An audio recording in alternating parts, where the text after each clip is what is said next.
I want to welcome everybody into today's virtual speaker session. I see the Zoom room filling up.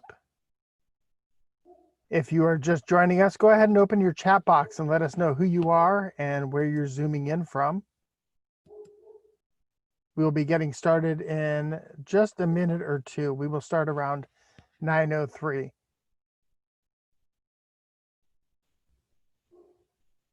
This session is being closed captioned and they are available all throughout this event. You can access them by clicking the closed caption button at the bottom of your Zoom window and then clicking show subtitle on.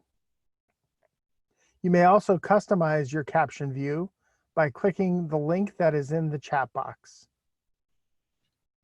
Good morning, Joe from Penn State's Office of Annual Giving. Good to see you this morning.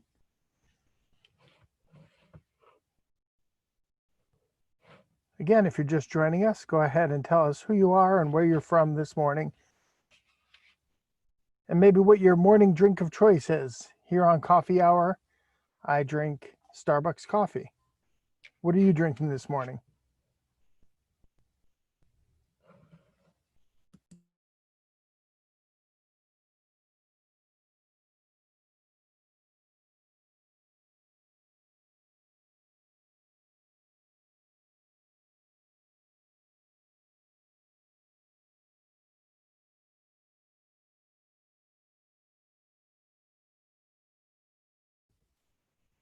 Again, welcome into the Zoom room. You are here for the Penn State Alumni Association's Coffee Hour. We'll be getting started in just a minute as Joe sips on his espresso blend from Standing Stone Coffee Company in Huntington, Pennsylvania. Welcome, everybody. Paul McConaughey tuning in, class of 60 from Cape Cod. I'm always jealous, Paul, when I see Cape Cod behind your name there. Black coffee, no Starbucks, too expensive and bitter.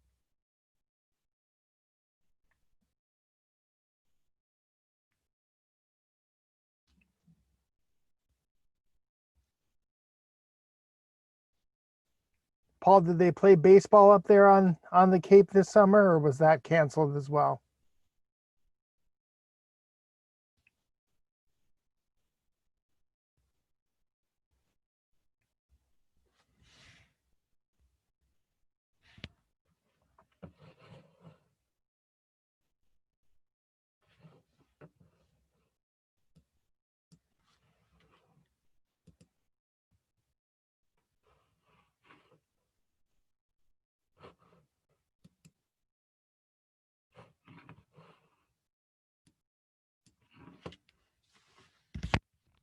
Where else would you rather be than a Zoom full of Penn Staters? I'm Paul Clifford, CEO of the Penn State Alumni Association. Welcome to the Penn State Alumni Association's Coffee Hour. Each week on Coffee Hour, you can expect to hear the voices of Penn Staters talking about what they are passionate about. And you can expect to feel the power of the Penn State network. Live closed captions are available for this event. You can access them by clicking the closed caption button at the bottom of your Zoom video window and then clicking show subtitle. You may also customize your caption view by clicking the stream text link posted in the chat box. And as a reminder, we are recording this session and we will be sharing it with other Penn Staters in hopes that it swells thy fame of dear old state. Today, we're going to talk to nationally recognized expert in student affairs and an accomplished social justice, race, and ethnicity scholar, Dr. Ajay Nair. Dr. Nair assumed the office of the president of Arcadia University on April 2nd of 2018. He is the first person of color to be appointed president of Arcadia, and he is among the first college or university presidents of Indian American descent in the United States. Dr. Nair has held executive leadership and faculty positions at the University of Pennsylvania, Columbia, the University of Virginia, and Emory. He has also taught at the World Language Institute in South Korea. He earned a Doctor of Philosophy and his Bachelor of Science right here at Penn State. I'm excited to welcome Arcadia University President Ajay Nair to Coffee Hour. Welcome, Ajay. Thank you, Paul. Thanks for having me. I appreciate it. Hello to all the Penn Staters out there. I'm excited for this conversation. It's great to be able to talk higher education with a fellow higher education professional. But let's start right at the very beginning. You grew up outside of Philadelphia. How did you become a Penn State Nindy Lion? Yeah, Paul, I was, early years, I was in West Philadelphia, Southwest Philadelphia, and then ultimately landed in Broomall in Delaware County. Penn State was an easy choice for me. I'm a first generation college student. And so my understanding of college was somewhat limited. Penn State just made it very easy for me to understand and access opportunities. I think in lots of ways it opened a window to the world that I had never experienced. Yet, ironically, there was still a kind of a sense of comfort in joining the Penn State family because of the name recognition of the institution. And I was right. I continue to enjoy a really close relationship with Penn State. So while you were a student here, what activities were you involved in? I was a very involved student. Some would argue maybe too involved, right? But I held leadership roles in cultural organizations. I was involved in student government. I think most people knew me as a student activist, though. It's funny how I'm on the receiving end of that activism now in my role as president. I also held a number of work study jobs around campus. And my favorite job was at the Paul Robeson Cultural Center. And that was before the new center was built at the Hub. Do you ever find that pull between, now you saying you're on the receiving end of that, do you ever feel the pull to just jump on the other side of that and protest? Paul, it's funny that you say that. My first day on the job as president, there was actually a massive protest on our green. And it wasn't a protest against me, but sure, there were a number of things going on in the community, and our community members had gathered. And my office happens to be in a castle, if you can imagine that. So the optics are not great, right? The president in a castle. And my assistant came over to me and said, President Nair, there's a protest on the green. And so I got up and I started walking, and she said, where are you going? And I said, I'm going to the protest. And I just wandered right into the middle of the protest, and it was amazing because I wanted to see what was happening. I wanted to get a better understanding of the issues and concerns. And people started to come over to me, and this is pre-COVID, obviously. It started to hug me and thank me for attending. And I became a participant, and then was invited to a series of meetings with the faculty, with the staff, to better understand some of the challenges that the institution has faced. So yes, my instinct is to join. It's not always possible, right? And so I have to be in space. But in that moment, it reminded me that, my role is not to merely sit up in a castle and make decisions, but it's actually to seek advice and input from community members and come to the best decision possible with my community. So for more than 20 years, you've dedicated your career to higher education. What sparked this passion? Can you share a little bit about the why behind what you do every day? So much of that has to do with Penn State. I was lucky to find mentorship through some key administrative figures as an undergrad. Little did I know that they were actually helping me shape my career. Inspired, by these mentors, I wanted to do something for students who maybe were struggling like I was, right, to navigate the complexities of college life. So in many ways, Penn State inspired my career trajectory. I also came, by the way, from a family who was dedicated to serving the community. My parents were really active in our local community in Philadelphia, and my mother was in a helping profession. She was a nurse. I think all of that kind of inspired me to be in the academy, helping others. So you have served some of our nation's most prestigious institutions of higher education. I just mentioned them in the intro. I think they're worth mentioning again, from public Ivies like Penn State and the University of Virginia to actual Ivy League institutions in Columbia and Penn, and even elite private institutions like Emory. Can you compare and contrast the difference between public and private higher education today? Yeah, each institution is, of course, unique academically, socially, culturally. Beyond how the institutions are funded, one glaring difference is size and scope, right? Penn State is this vast, amazing laboratory where every student with the right level of support can access just about any opportunity. That's what attracted me to the institution. It isn't always easy to do that, right, in a large setting, but Penn State makes it possible. For private institutions like Arcadia, we ground our education in the liberal arts and create pathways for students to be both work ready and life ready in a really small, intimate environment, a kind of personalized experience that's really powerful. The pathways are different, but I think the outcomes can be very similar. And I like to say that there's a school for everyone out there. Penn State is for a lot of people. Private institutions have a unique and distinctive culture. Penn State, I would describe as a kind of community of many communities. And I certainly found community when I was a student at Penn State. This is the Penn State Alumni Association's Coffee Hour. I'm Paul Clifford, and this morning I'm joined by higher education leader Ajay Nair. He's the president of Arcadia University. So April 2018, you were named president. Share a little bit about your institution that you serve and your priorities as president. Yeah, thank you. As I mentioned earlier, private institutions need to carve out a niche in the education landscape.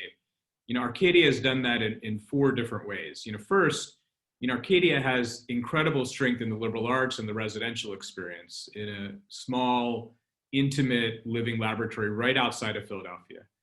Second, Arcadia over the years has developed a leading health science program, particularly in physical therapy and physician's assistant.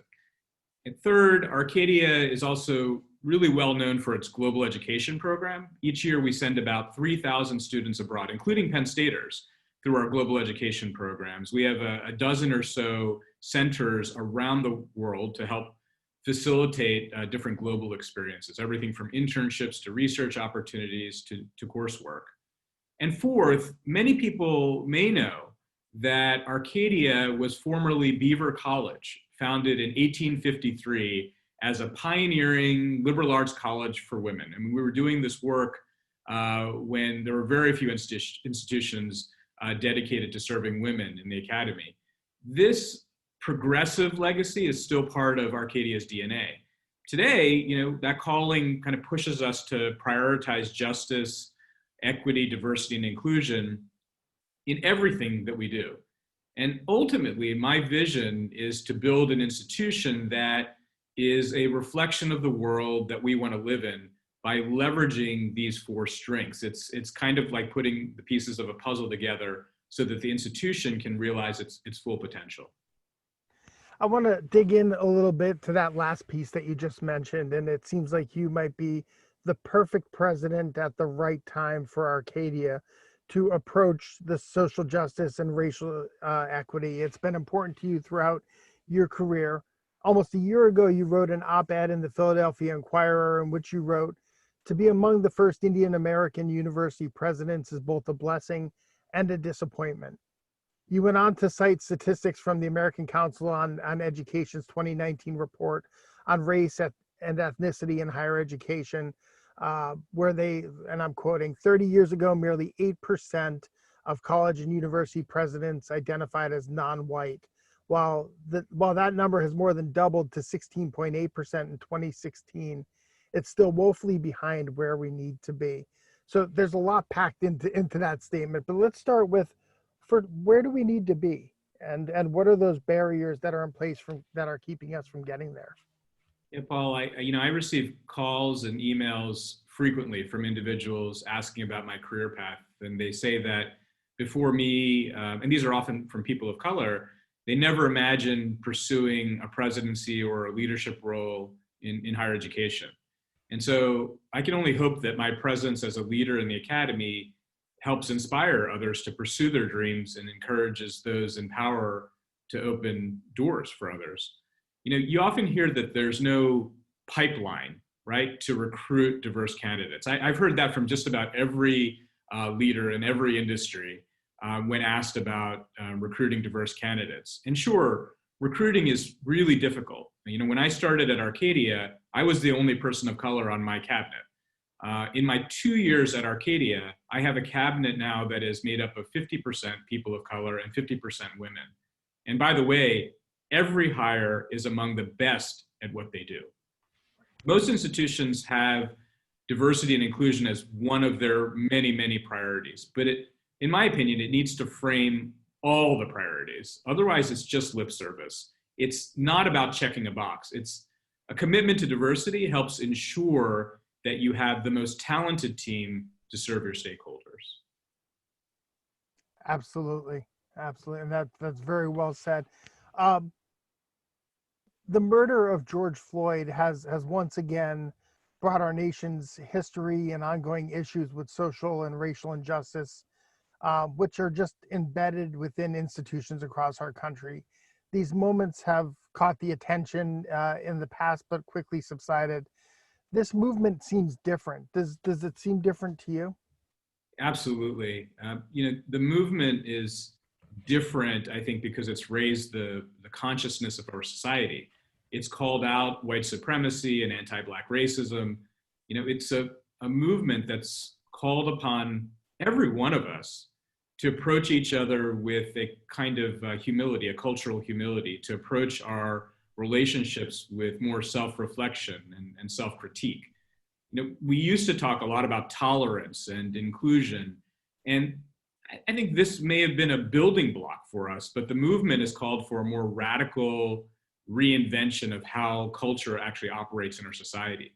I think we're all being called upon, all of us, to dismantle racial hierarchies that afford power and privilege to some people. Maxine Greene, an educational philosopher, once said, we need to be wide awake. I think young people say it's about being woke, right? Right. When she talked about being wide awake, she meant she said, we must be alive, awake, curious, and even furious, with an intensity and passion and love for learning. And I think that's what it's going to take to dismantle oppressive systems in this country. So at Penn State, we have We Are, right, which is both definitive of our community and inclusive, and in some ways still continues to be aspirational, right? Something that we continue to strive to show the world that the we and We Are is a capital W that includes everybody. At Arcadia, you have Arcadia United. Talk a little bit about that project or that initiative that you've started there. Yeah, Penn State, of course, has We Are and the Nindy Lion. Arcadia has a knight because of our castle, our historic castle. And so United with a K is a movement I helped to start at Arcadia to help us operate more like a university than a multiversity. And we're so much smaller than Penn State, but it's amazing how bureaucratic and complex even a small place can be. Right. So our transition from college to university more than 20 years ago happened seemingly overnight. And so part of my charge is to get us all pointed towards a shared agenda and vision, united as a community. So ultimately, it's about creating a stronger model of shared governance where the community can provide inputs and outputs. So it's really a project around shared governance and practicing community together. Yeah, it's funny that you talk about bureaucracy, right? Which is somewhat embedded in higher education. I think of large institutions where it's dog eat dog, and in smaller institutions it's just the other way around, right? Exactly. Talk a little bit more though about, like, we hear the terms white supremacy and we hear institutionalized racism. Help us understand a little bit about how one goes about dismantling racism that's institutionalized. Yeah, Paul, earlier you had asked me about how this movement is different. And I think what you just sort of asked me about is at the heart of the matter, right? I mean, we as a society tend to think about the work we need to do around diversity and inclusion as serving particular stakeholders, marginalized community members. But I think that's where we've got it all wrong.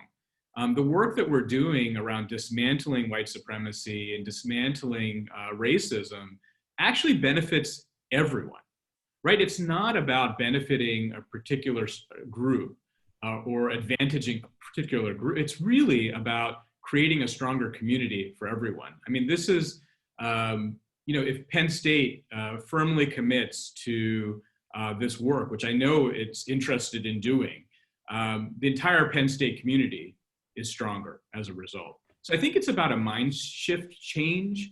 I think it's about changing the paradigm and working together so that we all can be part of a community that is strong and vibrant. In an educational context, it's so important for every student to be able to learn and thrive and grow, right? Every student deserves to feel a sense of belonging. And if we don't dismantle these kinds of oppressive structures, then students won't be afforded the same opportunities to grow and learn.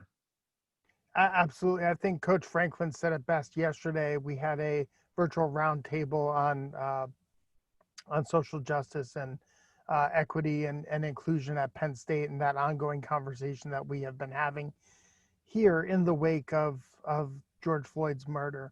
And he basically said, you walk around the football building and each person you walk by is from a different circumstance. Each person that you walk by is different culturally.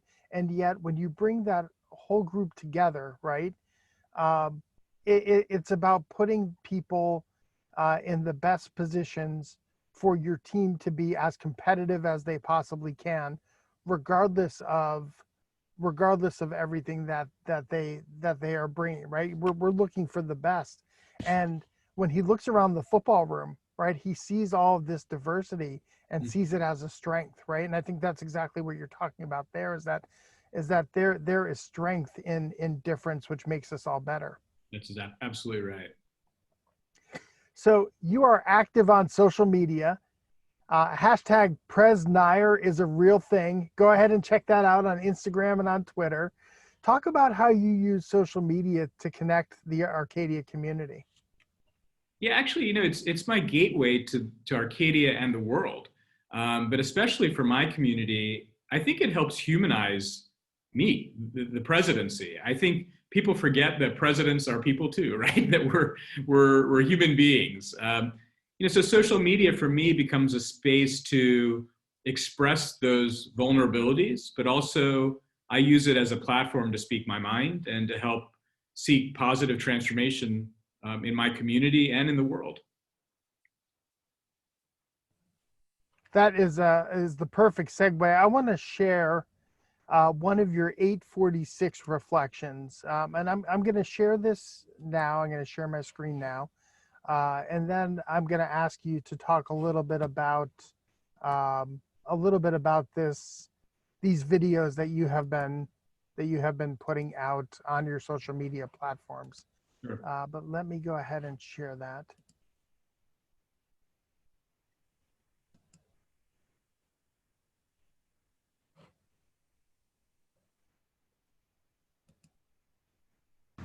Many people have a deep desire to be anti-racist, but may not know the many ways in which racism operates.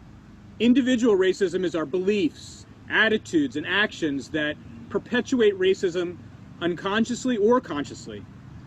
Interpersonal racism involves those dreaded, hateful words or actions between people. Institutional racism is about the inequitable outcomes, the advantages in organizations provided to whites over people of color.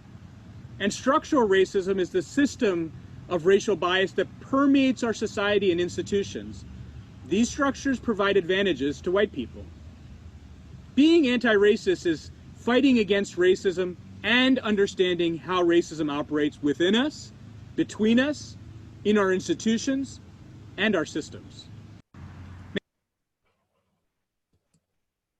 Talk a little bit about your 846 reflections.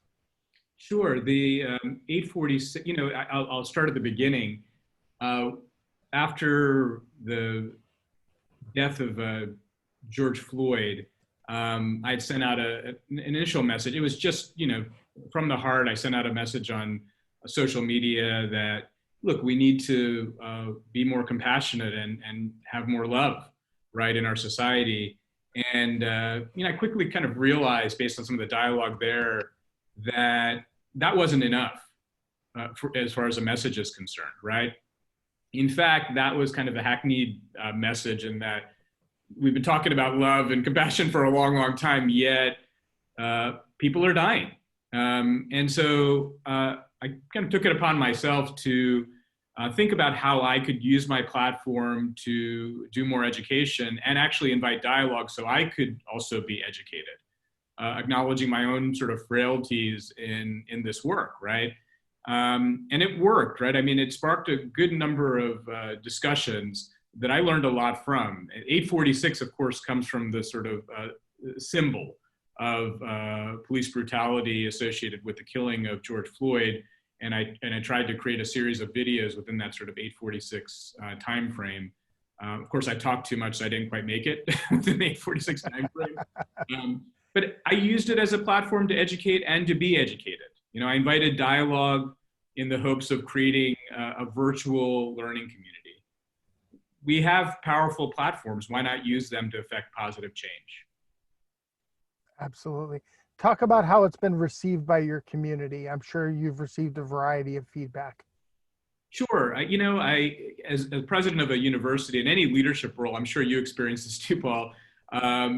The first wave of notes you get are usually, flowery, thank you for doing this. And then you get a few other notes that follow that are not so generous. And I'm okay with that, right? Because I think obviously it's getting people to think. And I'm not trying to tell people what to think. I'm offering a position on something. And I hope we can have debate and dialogue, not debate and dialogue about people's humanity, right? But debate and dialogue about critical issues and maybe misunderstandings. And so for me, I call them these impossible conversations. I think in higher education, we have missed the boat completely because we are not an environment where you can have those impossible conversations. If you can't have them in higher education, where can you, right? That's what we're supposed to be doing. So my statements are not, they're invitations for more dialogue. It's not to end a conversation, it's actually to begin a conversation. And so for me, that's, I think, how my community has sort of reacted to it. And my community is now kind of it's taken a life of its own, and faculty and staff are organizing in different ways, holding teach-ins, virtually, of course, and hosting all sorts of courses and programs to educate themselves and others. So one of the things that I have learned in trying to do this work personally has been the initial defensiveness that occurs kind of within you when you hear a word that you don't understand, right? And I think it's really what I have found to be useful is to kind of be open and to push through that original defensiveness. And I think that people giving you that feedback, right? The feedback that they disagree. Yeah. I think it's them kind of displaying that defensiveness, but also kind of inviting, in their own way, tell me more, right? Or engage me in this conversation. And I think you're exactly right. Where else can these conversations happen if they can't happen on college campuses? I think one of the things that we have struggled with as a country is the concept of civil discourse, right? It's two opposing point of views coming together to have a meaningful discussion. And so that's, I'm not sure if I'm sure you're experiencing that on your campus. But it is the state of the country today where I am right and you are wrong, right. And I need to help you understand that I am right versus me personally trying to understand the variety of perspectives on certain topics. Yeah, we do live in a polarized society right now, and it breaks my heart, right? Because it does make it more challenging to have these conversations. I always think, we're quick to call each other out, right? But when are we calling each other in, right? And inviting that kind of conversation. And I completely agree. Spaces like Penn State, like Arcadia, these are huge opportunities where you have young people who I think are hungry to have that kind of dialogue. but we're not helping to facilitate it enough. Right, right. So we are about 30 minutes into our conversation, and only tangentially have we referred to COVID-19, which is amazing in 2020. Talk a little bit about how you've approached that in your leadership role, how you went about making decisions, what ultimately drove the decisions that you made, and how it's going at Arcadia right now. Yeah, it's funny, thank you actually, because almost every conversation I have is around COVID. And so it was fun and healthy, I think, in some ways, to focus on other really important topics. Right. Well, I think my board of trustees would suggest that my team is clairvoyant because months before COVID, we actually launched an adaptive strategy. This was our strategic plan. We called it adaptive strategy, a strategy that would help us grow from disruption. And I can't say that I predicted a pandemic, but it was clear that the higher education business model was unsustainable. I know you're having those conversations at Penn State, right? The demographic shifts that are happening, the tuition bubble is burst. I don't need to tell this group of stakeholders about that. So we had already started to pivot in important ways, and COVID, of course, has just accelerated our strategy. For example, we took what we're calling an all modes approach to COVID. In other words, we wanted to be sure that we could demonstrate the ultimate flexibility no matter the circumstance.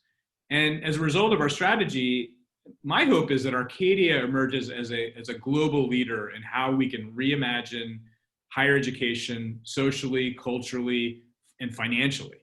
I don't have all the answers. I don't mean to suggest that, but we are creating an infrastructure at Arcadia that's more dynamic, that'll allow for this kind of strategic thinking and acting. It's not only a differentiated value proposition that you're approaching this with at Arcadia, but it also gives you a competitive advantage, right? If you can provide education in a way that people in 2020 need to receive that education, right? Do they need to have a job as they are working to pay tuition? Do they need to take care of family? Do they need to study at night, right? I think that's what you're basically, what I hear you saying is you're trying to shape the Arcadia experience in a way that people can consume it regardless of their situation. That's absolutely right. And it's not just about creating a virtual opportunity, right? It's about thinking about the synergy between the virtual world and the in-person world and creating the best learning environment possible. So absolutely, it's about accessibility, it's about affordability. Those are two top priorities for us. And like I said, COVID has just accelerated the work that we're doing, the work that we probably should have been doing as an industry a decade ago, if not more. Right. One of the reasons I'm passionate about higher education myself is I see higher education as being the answer to all the world's problems, right? We study, I'm with you. We're doing cancer research, right? We're going to cure cancer on a college campus someday. Poverty, social justice, right? All the big questions the world is facing, we're talking about on our campuses. So let's kind of maybe reframe the conversation. I know I've started with challenges, right? What opportunities are ahead of us in higher education? Oh, the opportunities are vast. I mean, let me just talk about a few, right, that I think are profound for the industry. And without getting into, the kinds of research opportunities that you just mentioned, right, but the big picture kinds of things. Among them, I think, there's a huge opportunity for us to increase our partnerships with other higher ed institutions, but also the corporate world and other sectors, right? If we can do that effectively, we'll be able to deploy our resources more effectively and also be more innovative in our approach. I think higher education has been too insular, right, in our approach to the world. Another opportunity is, of course, not to waste the crisis that we're in and approach our work with the greatest urgency, especially, as I said before, around creating more accessibility and affordability. And I know this is part of Penn State's mission. And also, I'll add, to create a more inclusive learning environment. Third, I think there's an opportunity for us to strengthen our entrepreneurial mindset and spirit in higher education. You know, we're pretty well known as an industry with lots of bureaucracy. I don't think that kind of bureaucracy is going to serve us well in this new world, this fluid, flexible kind of world that requires us to pivot on a dime. So to be more entrepreneurial, I think, will be a huge opportunity. And, you know, of course, this is what you were getting at before, and it's why we're probably both in this profession. We have to continue to produce the next generation of change agents with the skills and passion to change the world and to create the world that we want to live in, right? That's a reflection of the world that we want to live in. So for me, those are the opportunities, the big picture opportunities moving forward. Yeah, it's interesting you talk about the entrepreneurial spirit that we are trying to reinvigorate in higher education. You know, ivy only grows on immobile objects, right? And so if you're not moving and constantly changing, you're falling behind, right? You can't stay where you are. You're either moving ahead or moving backwards because the world is always moving around you. This is the Penn State Alumni Association's Coffee Hour. I'm Paul Clifford, and this morning I'm joined by higher education leader Ajay Nair. He is the president of Arcadia University. So Ajay, we're going to have some fun here, okay? We have some questions coming in from folks who are tuning in, but before we get to those questions, we do a lightning round here. So I'm going to ask you a couple of quick questions, whatever pops to mind first. Okay. Your favorite class at Penn State? Definitely Sam Richards, race and ethnic relations. That is a popular choice here. So you are not alone there. Yep. Favorite spot on campus? Oh, definitely the hub. The old hub, I guess. It's so many memories. Right. For me, and I guess it's the same today. It was the place to be seen. Absolutely. Early on, you mentioned some mentors that had an impact on you, and so I don't want to point you in a direction, but if you could have dinner with anyone, who would it be and why? Besides your amazing family, of course. Yeah. You know, my family's heritage is Indian. My parents are from India. I was born and raised in Philly, but my history is sort of pieced together through some pictures, and even that's scarce.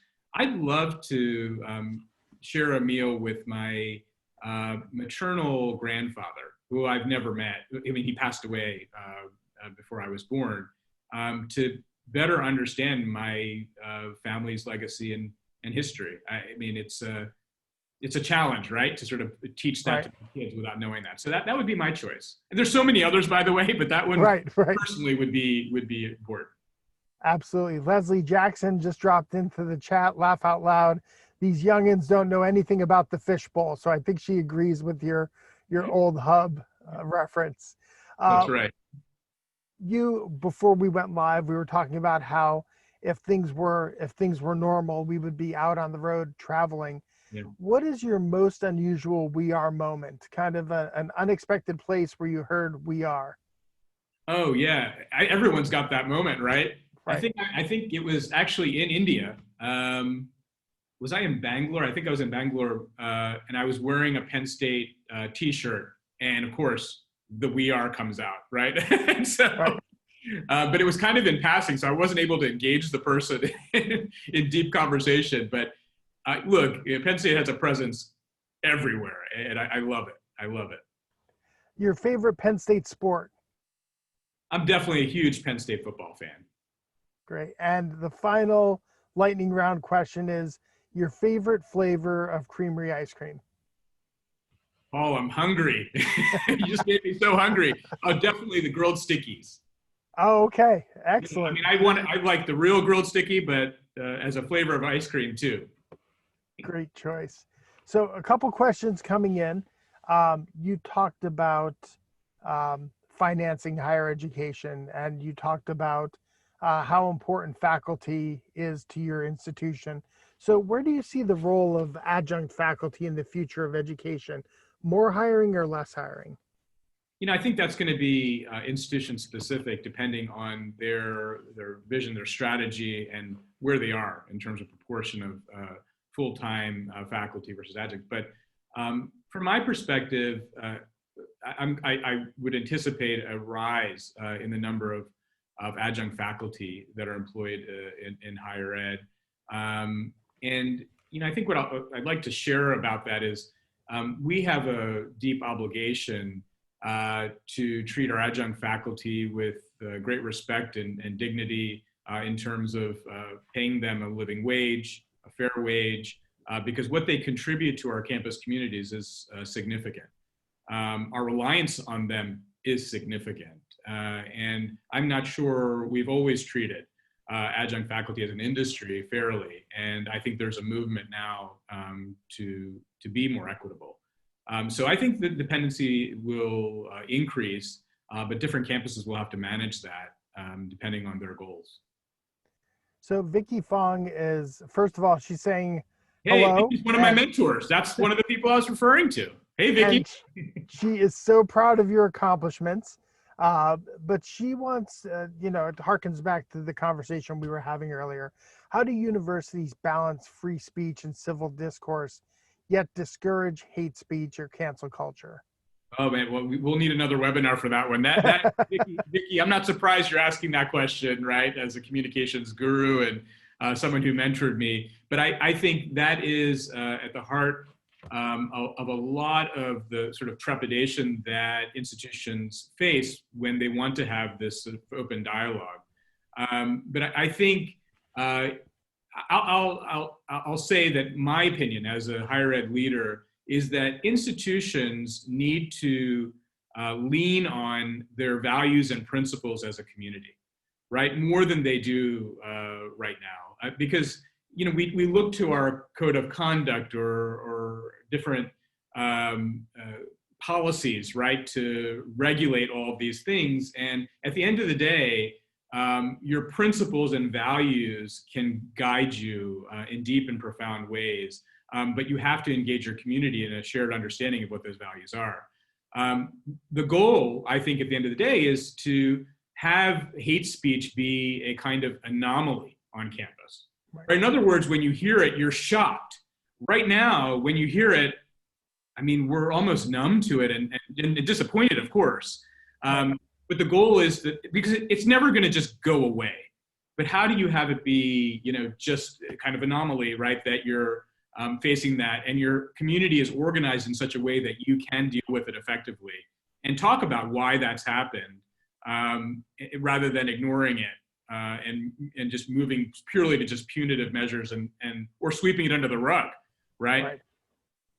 Yeah, it shouldn't feel as mainstream as it does, right? It should be marginalized, and that is the voice that should be on the margins, and somehow it has crept into the everyday narrative.